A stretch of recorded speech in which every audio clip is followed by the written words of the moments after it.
and I think a very helpful one. I once had a daughter. She was single. She was living in Washington, D.C., and she had reached that point in life where she said, she wasn't married yet, and she said, the only men left at my age are pigs, right? There's not a good man left on the earth. And then she found one, and she got really excited. Relationship grew, and then one day our phone rang. She's talking to her mother, and I know what's going on. This guy just dumped her, right? She's all upset. Her mother, now this daughter is the firstborn child. Many firstborn children share a common characteristic. If they're miserable, they want you to be miserable too, okay? And she said, I'm coming home this weekend. I thought, oh, no.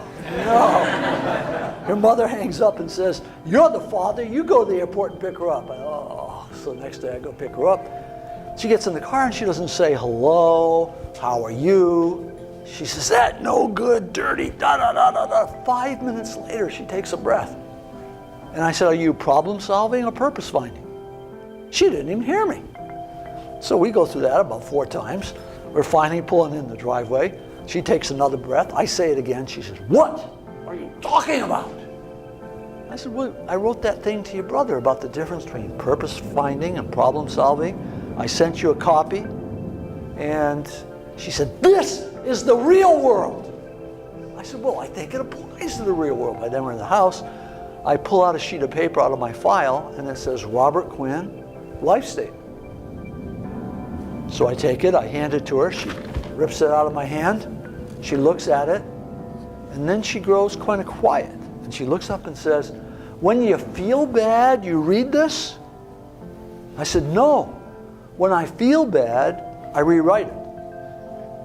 It's been rewritten hundreds of times. She said, yeah, I can hardly understand some of this stuff. I said, yeah, it's written to a customized audience, one person. Then the first miracle happened. She said, do you think I could write one of these? And I said, I'm sure you can. She went in the bedroom.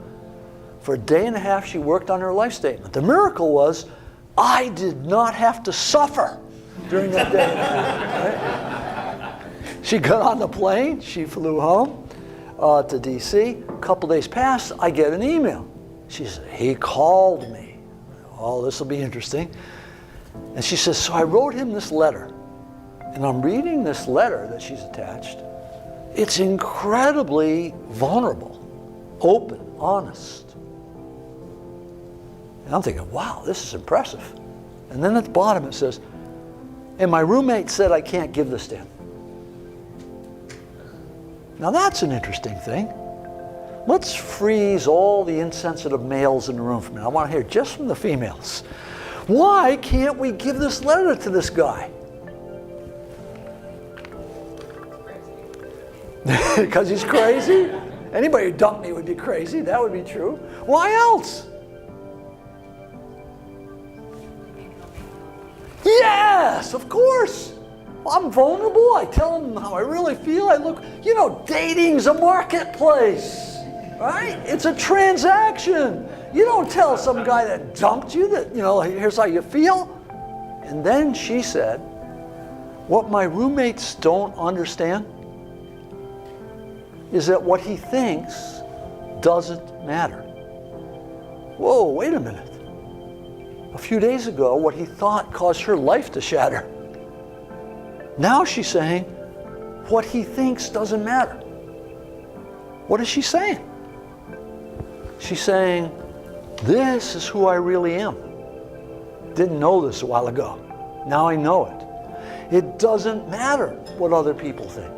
You see, when you clarify your purpose, you take back your external locus of control where you worry about what other people think, and you take an internal locus. You don't become insensitive, you don't become rebellious, you become centered. You become powerful. Now here's the interesting thing in the sequel to that story.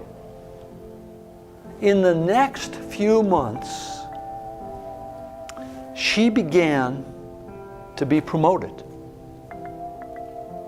her career turned. Why?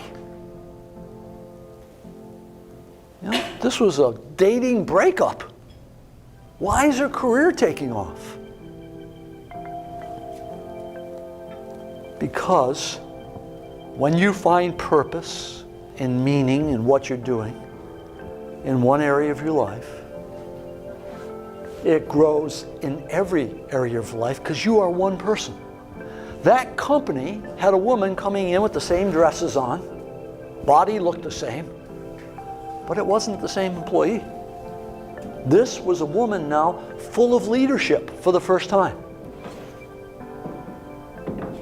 She had a higher purpose, and she was willing to take initiative that normally she wouldn't be willing to take. That's leadership. Companies desperately need it. Cultures suppress it. We're afraid to take leadership in organizations. We're afraid to tell the truth. When someone has that meaning and that integrity, things start to change. That's different than management.